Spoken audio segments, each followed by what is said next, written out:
Ce sursis pour Paris et ce statu quo à Aix-Marseille où les bars et restaurants sont fermés, rappelons-le, est perçu comme une injustice par les professionnels marseillais. Nathalie Chevance. Frémissement, début d'embellie mais toujours puni, tel est le ressenti des cafetiers-restaurateurs qui, malgré les derniers chiffres plutôt encourageants, ne savent toujours pas quand ils pourront rouvrir. Un deux poids deux mesures difficile à accepter. On est les dindons de la farce. Moi, je pensais vraiment que si ils ne fermaient pas Paris, on nous dirait les chiffres baissent à Marseille et vous rouvrez lundi. Donc c'est encore du grand n'importe quoi.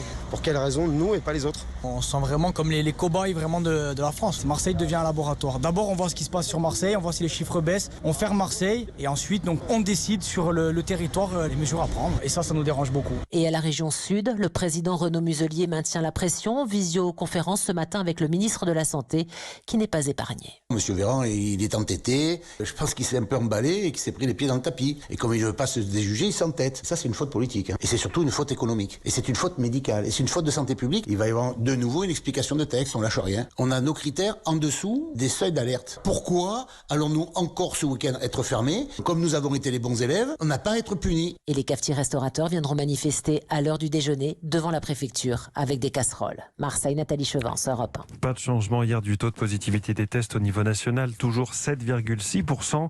On a recensé hier 12 800 nouvelles contaminations et 63 morts à l'hôpital.